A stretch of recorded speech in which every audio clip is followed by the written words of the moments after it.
Yo, what's going on, snipers, and welcome back to our Anchorage Ice Tigers Draft to Glory franchise mode here in NHL 23.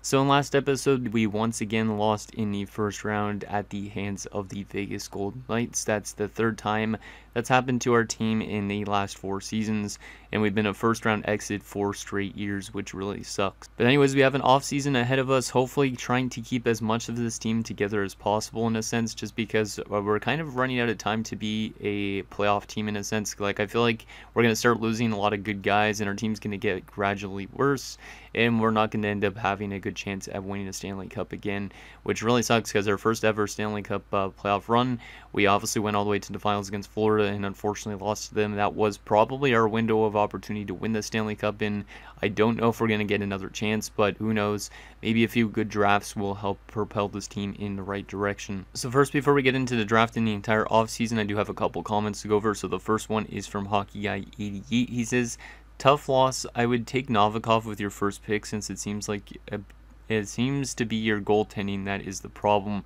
which is true. For some reason, Sean Cox has not been a good playoff goaltender at the moment, and I don't really know why, because we have a great defensive core in front of him, and yeah, he's just been dropping the ball completely in the playoffs. As you can see, during the regular season, not too bad enough numbers, but then you go to the playoffs, an .824 save percentage, and then last year he had an .875. Like, I don't understand why this team can't play defense in the playoffs, or why the goaltenders can't stop pucks in the playoffs, because when you have a defensive core that has like literally 290s on it, a legit top 4, and a legit top 6, I don't know what the problem is. It's just so weird. We definitely need to find a way to get a goaltender that actually could win games in the playoffs, like even if it's like a friggin' 75 overall AHL starter. Whatever it takes to win a Stanley Cup, I'm here for it, you know. But he's saying to take Novikov with our first round pick, which is definitely who I was thinking to go after, because I've never seen a goalie really that's 1 year ETA out of the draft. But Vyacheslav Novikov, he's only 18 years of age. He's a butterfly goalie, which is kind of interesting. And he is listed as a gem. He looks really good out of the draft. Like, he honestly might end up getting to play in the NHL right out of the gate. Like, if we want to, we could honestly play him as our starting goaltender in the season, or backup goaltender to Cox. And maybe he'll be our starting goalie in the NHL playoffs next season, if we make it, that is. But yeah, Novikov, very interesting goalie there. And yeah, hopefully if we do draft him, he does become a very good goaltender for us, and one that could actually win in the postseason. Also, it doesn't look like he has really much X factors. We can't really tell. Like, he might have handled it, which is interesting, because I guess that's a yeah, that might be a new X factor. I don't think I've ever heard of handled it for some weird reason. But it looks like he does have extra padding in the last stand at least. We don't know about butterfly effect yet, but hopefully he's a pretty good goaltender, and maybe like an Andrei Vasilevsky type goaltender. That'd be really nice. And also, I was asking him if we should probably bring back Moroza, and he was saying no, that only resign him if you have the cap left. And yeah, we're more than likely going to lose Moroza, which is a big loss to this team's defensive play. Because Moroza, as you can see, he is a monster in size, 6'5", 238 pounds. We drafted him in the second round back 10 years ago exactly, which is pretty crazy to say that. But he's been a really good shutdown defender for us. He was really good with Bouwmeester, but the only problem is, if we go to his asking price right now, he's wanting like $8 million, which is definitely not worth it for an 84. And obviously, we probably won't have the cap space to afford somebody like him as well, with Harakala and Koivunen also pending RFAs. So I think there is a good chance that Moroza is unfortunately going to be gone this offseason.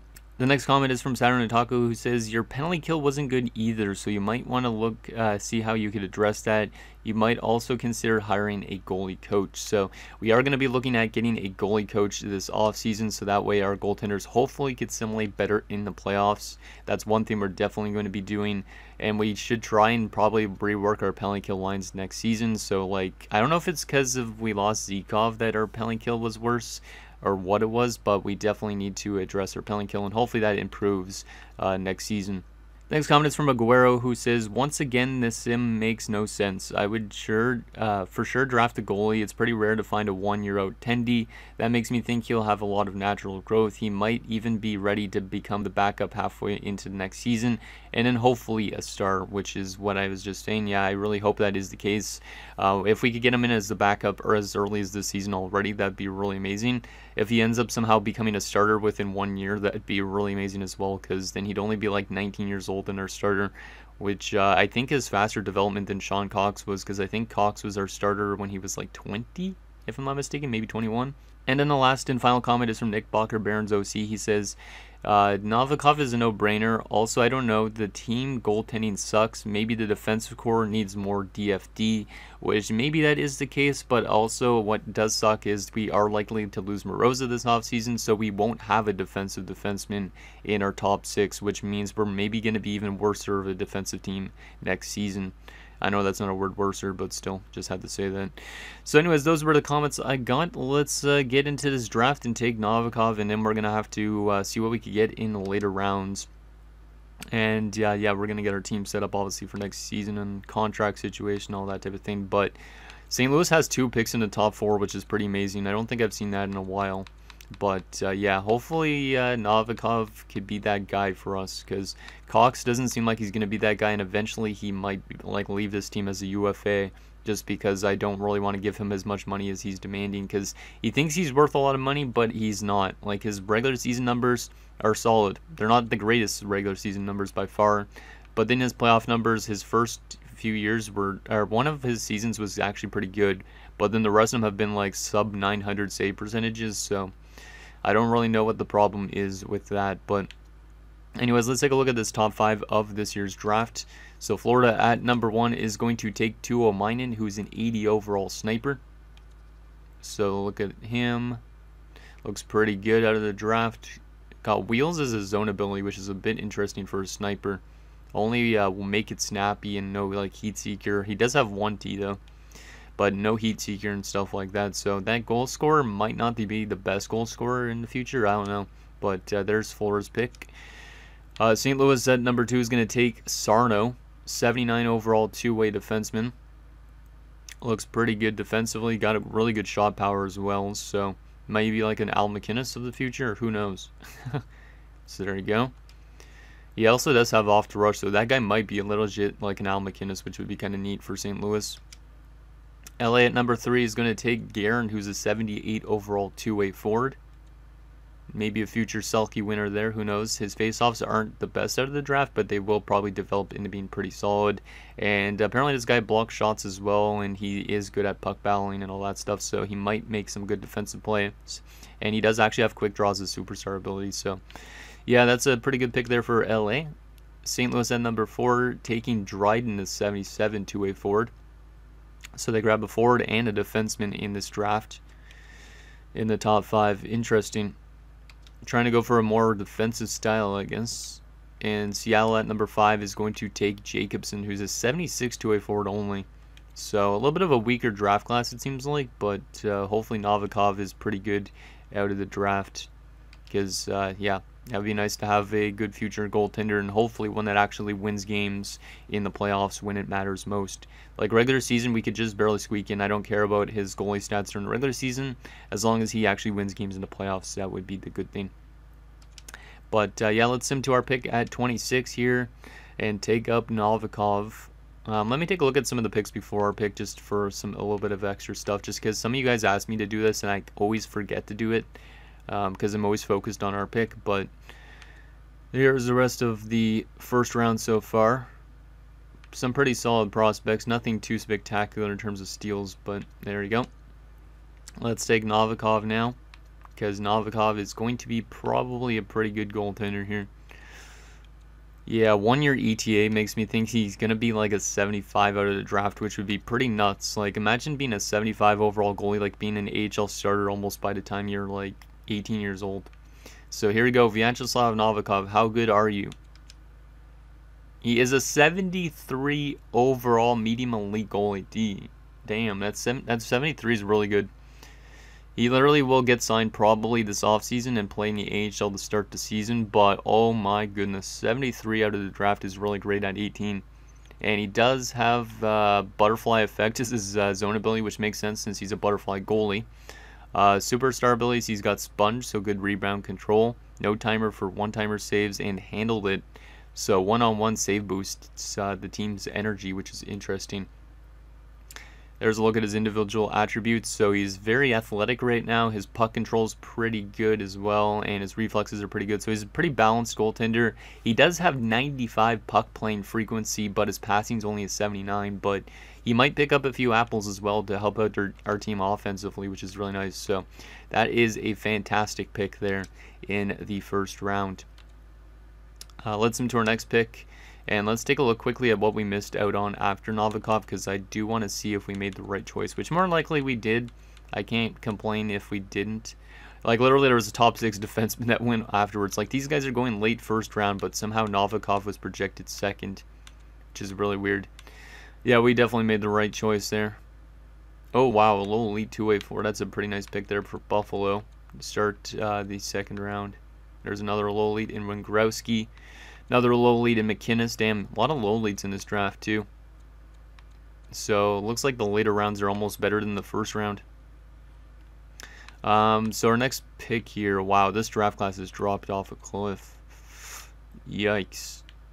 Maxime Lemieux. I thought that was going to be a Mary Lemieux. He looks okay. 3 years out. I honestly might take him, because we want to find some good defensive forwards. We need DFDs as well, but the next closest DFD is maybe this guy or this guy, but they're only like medium top 6 defenders, which means I don't think they're going to pan out unless we could find one that has actually good attributes, which might not be the case. Yeah, I don't think any of these DFDs are actually going to be good, so I don't know if we're going to actually draft a lot of defensive defensemen in this draft or not. I think I'm going to take a chance with this Lemieux guy just because he is 3 years out, so he might be top 6, he might be a low top 6, but let's take Maxime Lemieux here with our pick. Low top 6, 61 overall, and he's a playmaker. Might be good at the AHL level, but who knows. I have seen low top 6s pan out before, so we'll just hope that that is the case with him. Maybe we'll just take a top 6 DFD at this point. This guy looks like trash. He's probably not going to make it because he's 5 years out, but I might take him. Did I pin anybody else in this draft out of curiosity? Oh yeah, Lucic. Okay, the low elite 2-way forward. So he's going to be one of our later round picks. I could take a chance with Keaton Parker, who might be low elite since he's 4 years out, but he also might be a medium top 9 or low 9. Yeah, let's take Keaton Parker here. Give a chance here, and he is a low top 9. Yeah, this draft class is not very good. This is not great. There is some good steals here and there, but they're hard to find because our scouts didn't find out all these like gems and stuff this year.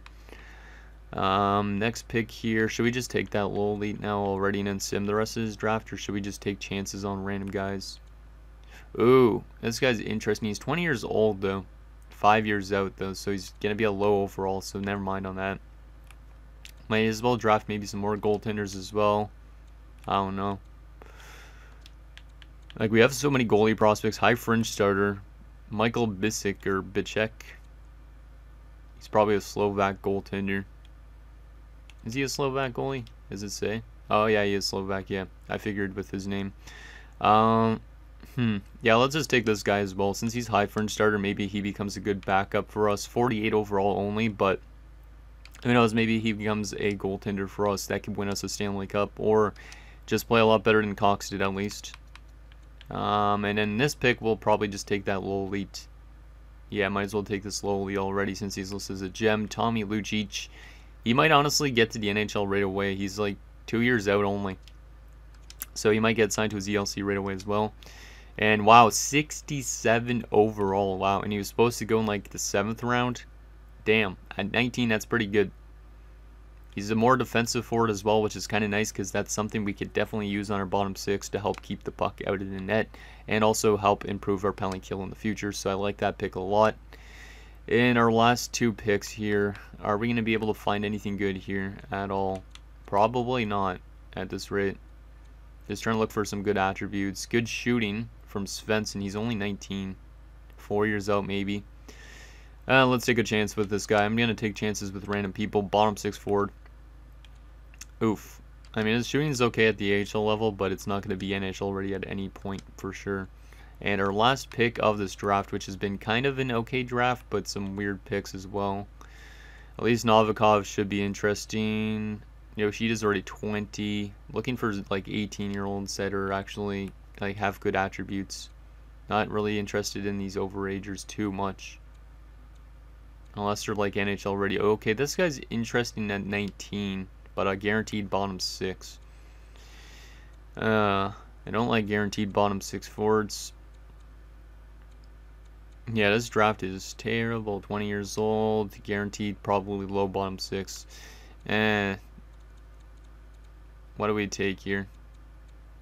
Now let's just go with the low top 9, since that's probably a better potential than a medium bottom 6. So Ryder Heward, welcome aboard. 59 overall.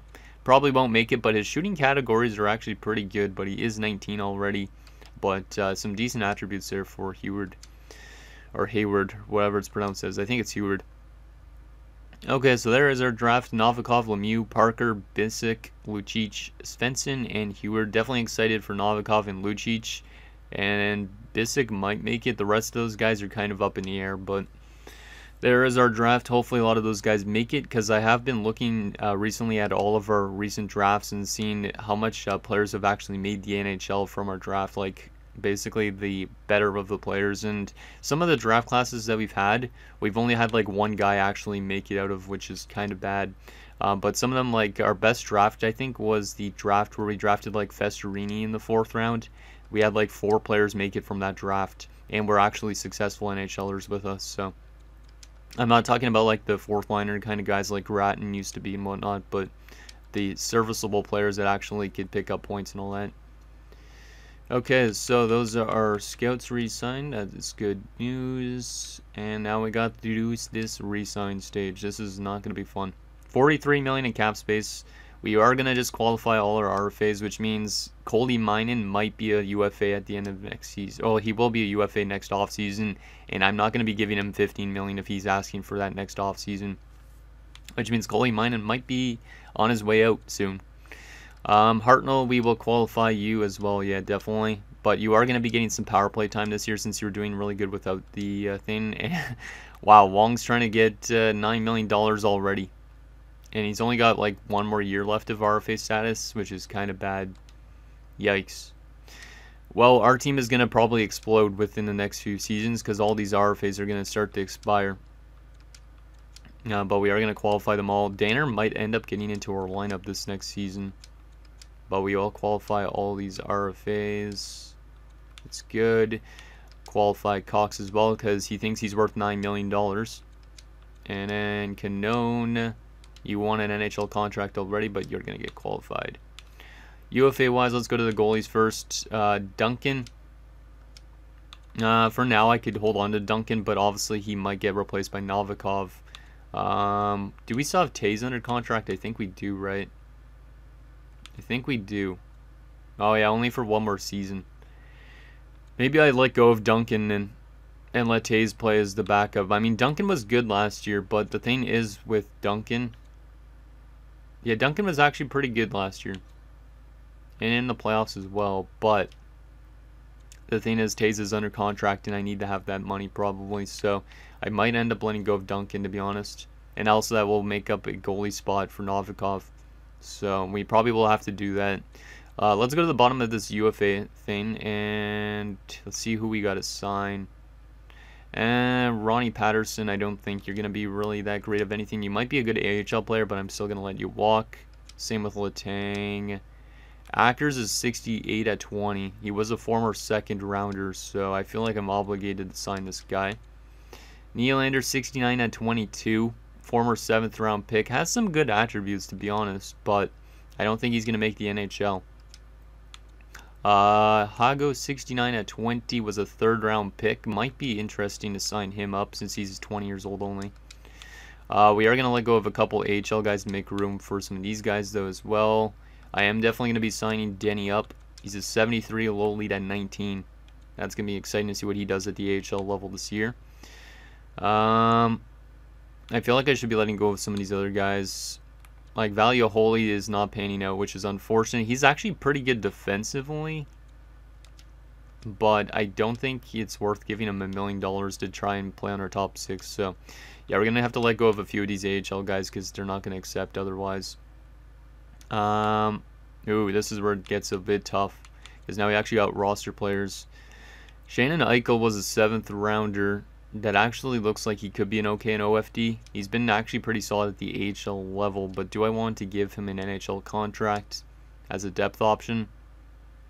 Maybe. Let's just give him to him, just in case. But like, guys like Cassian and stuff like that, they're like 4th liners that I don't think are going to do much. I might have to just give them what they want, though. Let's start by doing a top guys. So, Trey Farrell also might be gone here, depending on his asking price. Ooh, my God. Okay, yeah, maybe we have to actually sign a lot of those AHL guys, defenders and stuff like that. Yeah, I think, actually, yeah, maybe I could get Farrell back. No, $6 million is too much. Way too much. So I think for this offseason, unfortunately, we are going to be losing 2 big defenders. I think. Hawksman was saying, no, what was it? Only if I have the cap space left to get Moroza back. So I will probably like just leave Moroza for now, but I think I am going to be letting go of Farrell because $6 million for 79. I'd rather pay $8 million for 1 year for an 84, you know. So yeah, Trey Farrell, he was a 5th round pick of ours. Unfortunately, after a solid career with us, he is going to be let go of, which means our top 6, our defensive core is definitely going to take a huge hit this offseason. But Farrell, best of luck in free agency. If you're still there at the start of the next season and you want dirt cheap money, I will bring you back. I will try and bring back these 77s because I do need those guys for 4th line roles, even though some of them are asking for a lot of money. Oh, Walzer, that's expensive, man. That is very expensive. And let's just give them what they're asking. We should have enough money for our RFAs, I'd say. So we'll get those 4th liners signed back up. But, yeah, I think Duncan is gone. Unfortunately, we're going to let him walk just because we got to sign Novikov. I will already sign Lucic for the AHL since he's already pretty solid. I will also sign Bobkov, our former 6th round pick, because he's AHL ready as well, looks like. Rest of these guys like DeMarchi, I'll wait on for now. DeMarchi's taking a bit to develop, which kind of sucks, but oh well. Novikov's already going to get signed to his ELC, and that's pretty much it for unsigned guys. Let's advance the day, see what we got here in terms of cap space left. I might have to let go of Moroza still, to be honest, which means our top 4 is probably going to be really not that good, and our top 6 ain't going to be that good either. So, Cassian and Vandenbush rejected. Let's try and give them a little bit more. I need these guys for 4th line roles. Even if they're asking for $2 million, they need to stay here for now. Okay, so those guys should accept, hypothetically now. Yep, there we go. So we only have $37 million to bring back Koleinen, who wants a lot of money, Hartnell, who wants a lot of money, Wong, Harikala, Farrell, and these other guys should be relatively cheap. So I think, unfortunately, we are going to have to part ways with Dmitry Moroza. Pretty solid DFD. Doesn't take a lot of penalty minutes either, which is really nice. But, yeah, unfortunately, he is going to have to leave the team due to cap constraints and to make sure I have enough cap space to get those RFAs back. Obviously, if he's a free agent in a few years again and he's like maybe an 81 overall, we could bring him back for the top 6 to like finish off his career. But, yeah, Dmitry Moroza is going to be headed to the free agent market. So best of luck to Moroza and also to the Farrell defenseman, and hopefully both of them go on a chance to win a Stanley Cup if they can't win it with us, you know. But yeah, the rest of these guys are going to be probably expensive. I'm hoping Danner makes a big leap this year, though, and could help us out offensively. Like, we have a lot of OFDs still, but it is what it is, you know. Okay, so that is that. let's go over to free agency, and obviously we're not going to be signing any free agents. We will sign ourselves a goalie coach, though, at the start of free agency. That's the only thing we're going to be signing this offseason. And then hopefully all those RFAs start to accept and whatnot, because, yeah, it's a bit iffy. I mean, if we go through a little bit of a rocky stage for a few years, that's okay. And then hopefully we could kind of get more good draft lottery picks that could bank this team into a contender. I don't know. This might be a little bit of a longer episode again, just in case you guys didn't realize already, because I've been talking for like 20-something minutes already at this point. But yeah, let's hire ourselves a goaltending coach. So we need a goalie coach, somebody that works well with goaltenders, probably. Let's actually sort this by coach influence, maybe? I don't know. I don't know what we should sort this by necessarily, but let's see if there's any goalie coaches. Actually, let's just sort by what they teach. Make it a little bit easier on us. And try and find ourselves somebody that could help out that goaltending situation. Because if somebody could make Cox a good playoff goalie, then we're in business, you know. But I'm very excited to see what Novikov does once he gets to the NHL, because I think he should get to the NHL this season. We'll ride Taze for now as our backup. But yeah, hopefully Novikov's ready to make his NHL debut somewhat late into the season, like maybe halfway through the year. Where are these goalie coaches? Should be some soon. Okay, here we go. Let's look for one with a good rating. Goalie coach. All these ones are like D- and stuff. Or anybody can become a goalie coach, right? I think is what you guys were saying. There's no good goalie coaches in terms of overall rating. So we'll just go rating in general. And who wants to be our goalie coach? Is anybody good with goaltenders, though? I don't even know how you could tell. I guess it doesn't really matter. Let's just find a random, like, A- coach. Or a relatively cheap coach. Yeah, like Lapierre, for example. He's B only. But maybe he'll help. Actually, he's a veteran coach. We want maybe somebody that's not a veteran. Somebody more that's a generalist, I guess.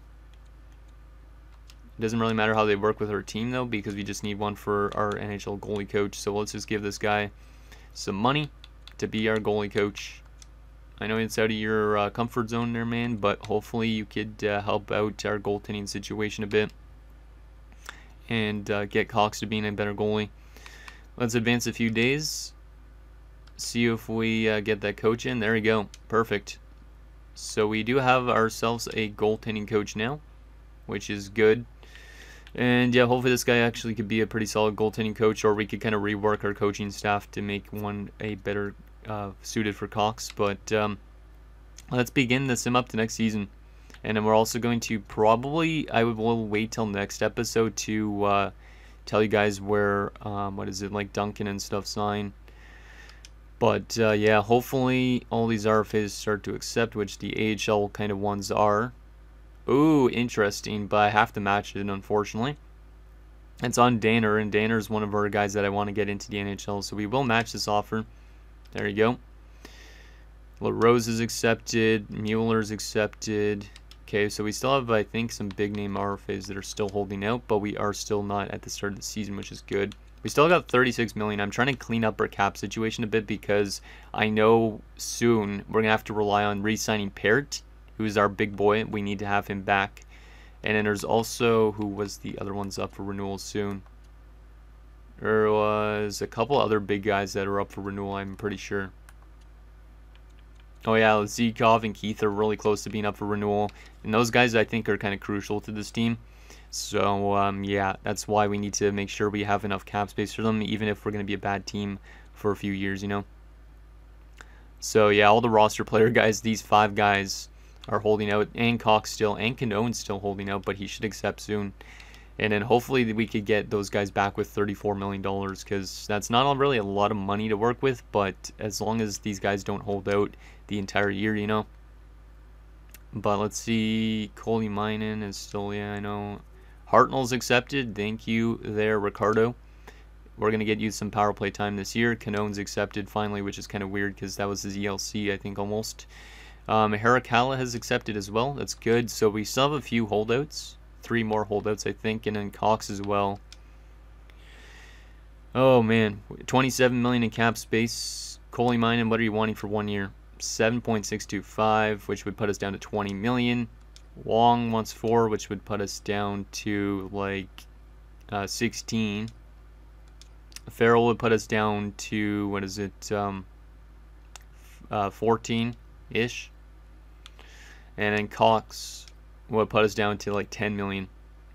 So we could have technically brought back Moroza, I guess, but I didn't want to take that risk, and also I don't want to have our cap situation be bad for the future, so that's probably why I didn't do that. So let's do these one-year deals for everybody, but a lot of these guys that are up for renewal that are still like holding out, they're going to become UFAs next offseason, and this team is going to fall apart pretty much, I think. Wong still has 1 year or more of RFA status, which is nice, but yeah, that's not great. That is not great at all. So we'll get all those guys back, and then our team should be really, it should be still pretty solid. It's definitely going to take a hit defensively without Moroza and that other Farrell, but it is what it is. So there you go. Coley Minden is accepted. Farrell's accepted. Cox, and we're just waiting on Larry Wong. There you go. Okay, let's sim to next season, and then get our lines set up.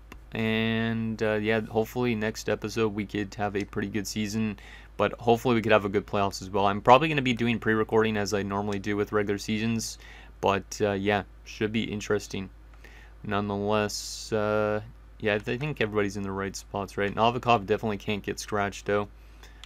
We will be scratching Canone, so maybe I should have let go of Canone, but Novikov is going to be the backup to Koskaranta, but still, he will be getting some playing time, which is good. Lucic, we just drafted.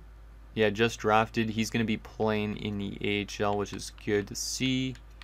Yeah, we have a couple low elites in the AHL. I like that. Denny and Savonin, Perzinger, that's good. Let me see what we got in the NHL. Who is scratched? Bomeister, the other one, and Vanden Bush. Yeah, we could give a chance to Malik Reinhart instead. Yeah, I'm just going to leave these guys scratched because these guys aren't going to pan out anymore. So we'll leave those guys as depth options. But let's get this line set up. So, what was it? So I think our lines were set up like, what was it last year? Farrell's now a second line center. Claxton is listed as a second line center, but we'll put him as a third liner. He'll get some power play time, so that's okay. Hartnell on the top line as well with Parrott and Keith. Darby with Jorgensen and Farrell. Rose with Wong and Claxton. Damn, Wong is way too good to be down there though. We're running into a little bit of problems in terms of keeping players in right areas, but I mean our team is looking really strong in terms of forward wise. Defensively it definitely is going to be taking a hit, but still, I do like this forward core, and chemistry looks pretty good. Oh, defensively a -3. Danner jumped up to an 82. Let's go. That's exactly what we needed from Ryan Danner. That's exactly what we needed. Thank you there, Danner. But it does suck to not have Moroza in this defensive core. And yeah, Bomeister's not going to be playing with Eichel. He could play with the other Bomeister, but that's 2 OFDs together, I think. Yeah, we might have to call up somebody from the AHL. Which, oof. Let's say we actually could take a look if there's any former players, but that's a -3. I don't want a -3. Yeah, I have to probably make a change with that top 6. I will definitely do that. These guys could say scratched. And yeah, that's basically that. Let me go to the power play unit, make sure Hartnell's on the power play. Claxton getting first line power play time. Look at that. Darby needs to... Actually, LaRose will be probably taken off the power play. Yeah, we need Hartnell on power play 2. Yeah, power play 2. Hartnell needs power play time. It's no question that he needs power play time. I don't know why that gives it a minus. It's kind of weird. Derek Keith is getting second line power play time. Our team is that deep. Jeez. That is weird. Yeah, we have a really good forward core this season. Yeah, I'll leave the rest of this the same, I guess. So that is all good and ready to go. Let me take a look at free agency quickly again, see if there's any former players we could get in as that top 6 defender, or we're going to have to use somebody in the AHL maybe, which is not great. Let's see who we got here. Oh boy, yes, Keegan Strachan. Let's go. And Farrell's actually still there. Wow, both of them didn't get signed. So I could bring both of them back hypothetically. Let's bring back Farrell. We have the money. So Trey Farrell, even though we lost him, he is coming right back for $3 million instead. We have the cap space. Might as well sign him for a year. And that will help improve that top 6 pairing a bit. What else do we got for former players out of curiosity? Nobody else, huh? Oh, Duncan is still there. Wow. Well, he's going to have to stay unsigned. So there's that. Moroza definitely got signed, which kind of sucks, but it is what it is. I am really glad that we had some former players still in free agency. Let's get Farrell into our lineup, because he should accept. There we go. Trey Farrell is back with the organization. Sorry about this being a long episode, guys. I just want to make sure our defensive core and stuff like that is set up properly for the season. So we'll go with Bouwmeester on the right side since he's an OFD, and we'll put Farrell in there. Still a -3, but it does look better than having Eichel on that defensive pairing, I think. Or is it still a -3? Let's go back and go back to edit lines again, because sometimes it glitches out, or it used to. Yeah, it's still -3. We might have to just roll with it, to be honest. We might just have to roll with it. Yeah, we're going to just roll with this. It is what it is, but hopefully it doesn't hurt our team too much. And yeah, that's basically that. So anyways, guys, that's going to do it for this episode of our Anchorage Ice Tigers Draft to Glory franchise mode. So in next episode, we'll simulate the entire season. I'll likely pre-record it, like I said. And yeah, hopefully this team has a good season ahead. I think our offensive core is better than it was like last season. But our defensive core is definitely taking a hit with the loss of Moroza. I will definitely show you guys where he signed in next episode as well. So let me know what you guys think down below. And I'll see you guys next time.